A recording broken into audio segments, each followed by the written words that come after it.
ขัวประเทศไทยมีคันไดเลื่อนพี่น้องติดคันไดเลื่อนเบิ่งเงาพี่น้องความเจริญของเมืองไทยพัฒนาของเมืองไทยนี่เบิ่งเงามนุษย์ถ้ำทั้งหลายคนลาวเฮาบางคนเนาะออกมาเว้าว่าประเทศไทยนี่บ่มีสะพานลอยบ่มีคันไดเลื่อนเบิ่งเงานี่ที่เบาวินถ่ายให้เบิ่งนี่มันแม่นคันไดเลื่อนนี่บ่พี่น้องนี่มันแม่นอยู่บ่พี่น้องไตลุดๆลายๆนี่นะมันแม่นอยู่บ่พี่น้องเบิ่งซอยกันเนี่ยพี่น้องเบิ่งเงานี่ขัวประเทศไทยมีคันไดเลื่อนพี่น้องติดคันไดเลื่อนอยู่ในสะพานลอยติดคันไดเลื่อนอยู่ในขัวพี่น้องขัวบ้านเฮามีบ่แบบนี้พี่น้องอยู่ประเทศลาวมีคันไดเลื่อนแบบนี้บ่พี่น้องแต่ว่าขัวประเทศไทยนี่เพิ่นติดสะพานลอยพี่น้องเบาวินเพิ่งเห็นครั้งแรกพี่น้องเบาวินบ่เคยเห็นประเทศลาวยังบ่มีแบบเมืองไทยนะพี่น้องนะสะพานลอยสกายวอล์คประเทศไทย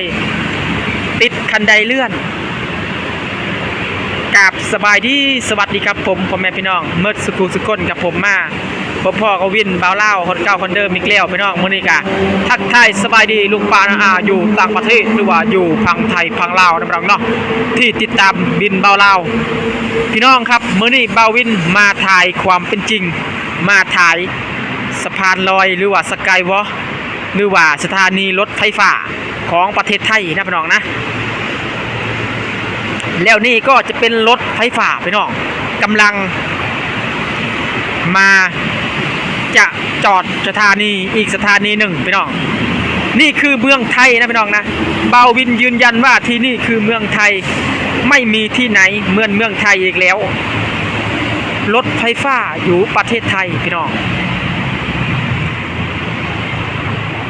มีหลายคันมีหลายสีมีหลายสาย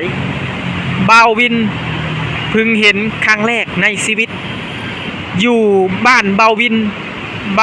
บ่มีโอกาสที่จะได้สัมผัสรถไฟฟ้าหรือว่ามาชมสะพาน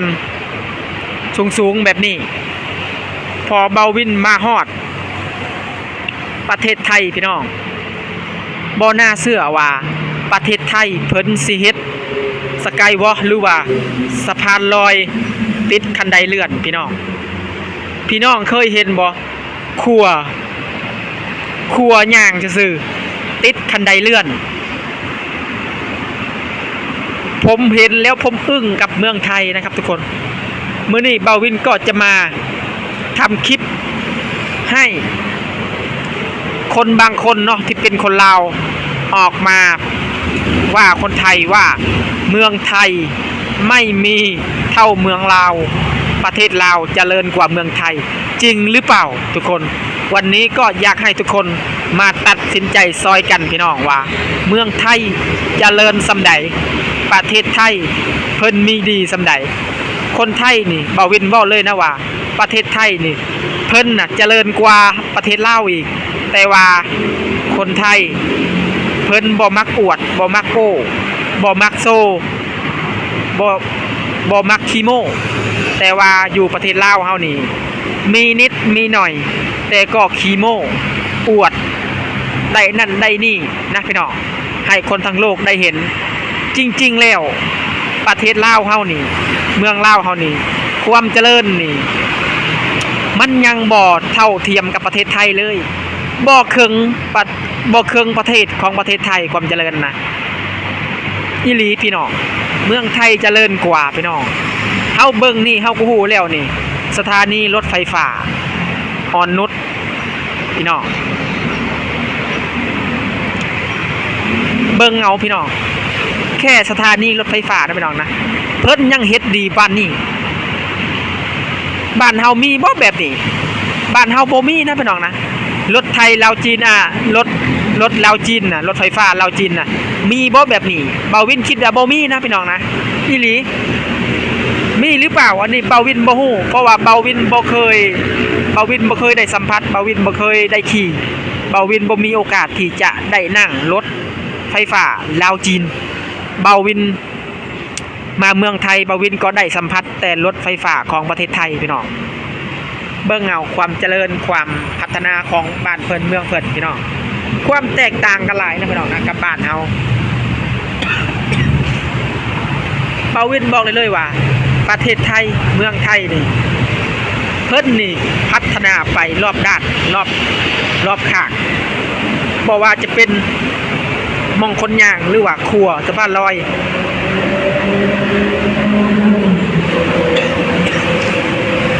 เมื่อนี่บาวินกับมาทายความเป็นจริงเนาะให้พ่อแม่พี่น้องท่านผู้ชมได้เบิ่งน้ำกันได้เห็นน้ำกันว่าเมืองไทยจริงๆแล้วมีอย่างแหนเมืองไทยนี่เจริญกว่าประเทศลาวเด้อพี่น้องบาวินสิเว้าสิบอกให้พี่น้องฟังบางคนเนาะออกมาเว้าว่าประเทศไทยบ่เจริญประเทศไทยบ่พัฒนาบาวินเว้าเลยเด้อว่าเจ้าเอาสมองส่วนใดคิดเจ้าเอาสายตาใดเบิ่งเจ้าเอาหน่วยตาใดเบิ่งว่าประเทศไทยบ่เจริญว่าประเทศไทยบ่ก้าวหน้าเจ้ายังบ่ได้มาประเทศไทยเจ้ายังบ่ทันได้เห็นประเทศไทยเจ้ายังบ่เคยมาเมืองไทยแล้วเจ้าก็ออกมาเว้าว่าประเทศไทยบ่เจริญคนคือพวกเจ้านะสำหรับคนพวกนี้นะบาวินบอกเลยว่าสงสัยอยู่แต่ในถ้ำอยู่แต่ในรูบ่เคยเห็นความเจริญบ่เคยเห็นความสว่างบ่เคยเห็นความพัฒนาของประเทศเมืองไทยอีหลีพอออกจากถ้ำได้ก็อาปากมื่นตาเห็นแต่โลกเก่าๆแต่ว่าบ่เคยได้สัมผัสประเทศอื่นนี่แหละพี่น้องคนเฮาเว้ายังเว้าได้แต่ว่าบ่ได้มาสัมผัสโดยตัวเองเว้าจังได๋ก็เว้าได้แม่นบ่พี่น้องแต่ว่า คนที่เข้าไปสัมผัสคนที่เข้าไปเบิ่งคนที่เข้าไปเที่ยวเขาก็เห็นหลายอย่างหลายสิ่งหลายอย่างเจริญก็คือเจริญบ่พัฒนาก็คือบ่พัฒนาบ่ต้องขี้คุยบ่ต้องอวดโอ้บ่ต้องอวยประเทศนั้นประเทศนี้บาวินบ่ได้อวยเกินไปนะพี่น้องนะบาวินเว้าเป็นไปตามความจริงเพราะว่าประเทศไทยนี่เพิ่นเจริญนลีพี่น้องบาวินเว้าเลยว่าประเทศไทยนี่เจริญนิลีพี่น้องนี่ทางลงนะพี่น้องนะนี่คือทางลงทะลุไปอีกถนนข้างล่างข้ามไปอีกถนนนะพี่น้องตอนนี้บาวินยืนอยู่เทิงนี่ก็คือยืนอยู่เทิงขัวหรือว่าสะพานลอยสกายวอล์กนั่นเองพี่น้องคนไทยเอิ้นเนาะบาวินกับบ่ฮู้คือกันแล้วนี่เพิ่นสิติดลิฟต์คักแน่นะพี่น้องนะเวลาขึ้นเวลาลงเพิ่นก็สิติดลิฟต์คักแน่ถ้าหากว่าคนเฮาบ่อยากย่าง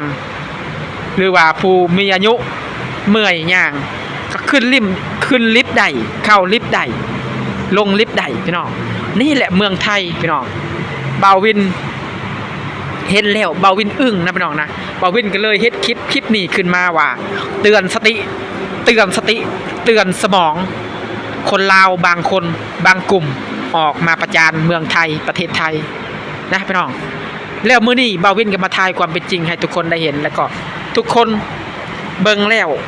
ให้ทุกคนตัดสินใจซอยกันว่าเมืองไทยนี่เพิ่นเจริญส่ำใดเมืองไทยนี่เพิ่นก้าวหน้าส่ำใดเพิ่นมีส่ำใดเพิ่นมีทุกสิ่งทุกอย่างแต่ว่าประเทศไทยเพิ่น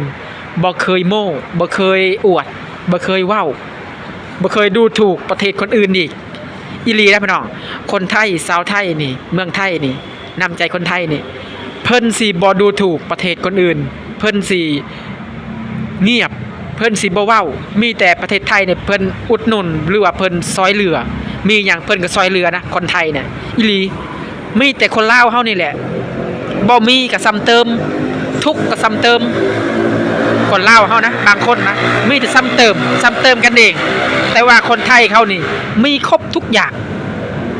บ่ว่ารถไฟฟ้าบ่ว่าจะถนนหนทางสกายวอล์กสะพานลอยขัวย่างลิ้นติดคันไดเลื่อนคิดได้จังไดทุกคนประเทศไทยบ้านเฮามีบ่แบบนี้พี่น้องบ้านเฮาบ่มีนะพี่น้องบาวินบอกได้เลยว่าบ้านเฮาบ่มีนี่พี่น้องเบิ่งเอาคันเว้าแล้วว่าบาวิน อวยประเทศไทยเกินไปเบาวินเว้าเลยว่าเบาวินเว้าไปตามความจริงเว้าไปตามความตรงเว้าไปตามความชัดเจนสิ่งที่เบาวินเห็นเบาวินกับสีเว้านะพี่น้องคนอื่นสิว่าจังใดก็อย่าแต่ว่าเบาวินเว้าเป็นไปตามความจริงนะพี่น้องนะเบาวินอยากให้คนลาวบางคนได้เห็นอีหลีบางกลุ่มได้เห็นว่าเมืองไทยเพิ่นนี่มีสำใดเพิ่นบ่เคยขี้โม้เพิ่นบ่เคยอวดแต่ว่าคนลาวเฮานี่มักอวดมักโม้มักขี้เขียวมักขี้คุยได้นิดได้น้อยก็อวดนั่นอวดนี่คนลาวเฮาบางคนนะ อีหลีแล้วมื้อนี้เบาวินก็สิให้มาเบิ่งเห็นบ่เด้ความเป็นจริงนะพี่น้องนะเบาวินมาสัมผัสความเป็นจริงชัดเจนนะพี่น้องนะเบาวินมาสัมผัสด้วยตัวเองแล้วอยู่เทิงนี่ก็มีกล้องวงจรเบิ่งพี่น้องถ้าหากว่าฝนตกแดดร้อนสามารถเข้ามาลบฝนอยู่บนนี้ได้สามารถเข้ามานั่งเล่นได้เข้ามายืนได้มารับชมบนบรรยากาศได้พี่น้องอีหลีมาผ่อนคลายได้เห็นว่าเพิ่นเฮ็ดนี่เพิ่นเฮ็ดเพื่อคนทางท่องเที่ยวได้นี่เพื่อประชาชนได้นี่ถ้าหากว่าฝนตกเฮาก็สามารถหลีฝนได้อยู่ในนี่บ่ต้องห่วงย่านฝนบ่ต้องห่วงย่านแดดเห็นบ่เพิ่นเฮ็ดมีหลังคาคักแน่ขัวประเทศไทยติดคันไดเลื่อนเบาวินกับเพิ่งเห็นเบาวินกับเพิ่งได้สัมผัสคือกันพี่น้องถ้าเบาวินบ่มาประเทศไทยนะเบาวินบ่เชื่อนะว่าประเทศไทยจะเจริญกว่าประเทศลาวพอเบาวินมาเห็นประเทศไทยความเป็นจริงแล้วบ่แม่นตามที่คนลาวเฮาเว้าบางคนเฮาเว้าคนลาวออกมาประจานว่าประเทศไทยบ่เจริญจริงๆแล้วประเทศไทยความเจริญของเพิ่นนี่ หนึ่งในประเทศลาว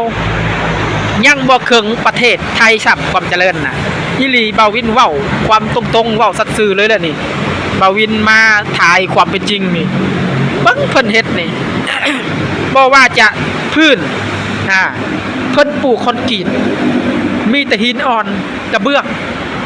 แล้วมันสิเกิดหยังขึ้นพี่น้องบ่มีขี้ฝุ่นบ่มีหยังก็ย้อนว่าประเทศไทยเพิ่นนี่พัฒนาทุกอย่างพัฒนาสิ่งรอบข้างพัฒนาสิ่งที่ประชาชนย่างเห็นบ่พี่น้องเบาวินกับบ่เคยเห็นนะพี่น้องนะเมืองไทยติดคันไดเลื่อนเพราะว่าเบาวินอยู่ประเทศลาวเบาวินบ่เคยได้สัมผัส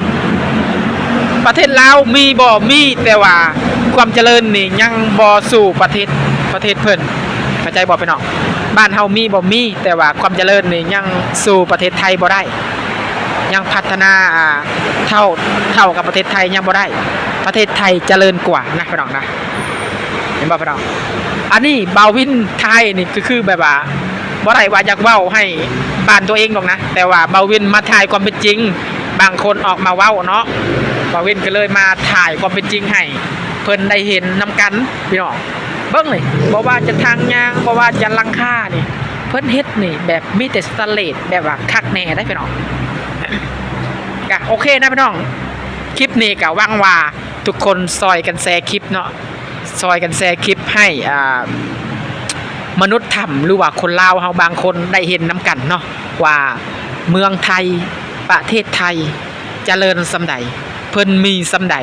เพิ่นมีอย่างแน่อยู่ในประเทศไทยคนไทยบ่เคยขี้โม้คนไทยบ่เคยอวดคนไทยบ่เคยประจานประเทศคนอื่นมีแต่คนลาวเฮานี่มาประจานประเทศคนอื่นนะพี่น้องภาคคลิปนี่แชร์ให้คนบางคนได้เบิ่งได้เห็นนำกันแล้วว่าประเทศไทยความเจริญนี่กว่าประเทศเฮาอีกให้เบิ่งเอาให้มื่นตาเบิ่งเอานี่โอเคนะพี่น้องคลิปนี้ก็ขอจบคำว่าสบายดีและสวัสดีครับ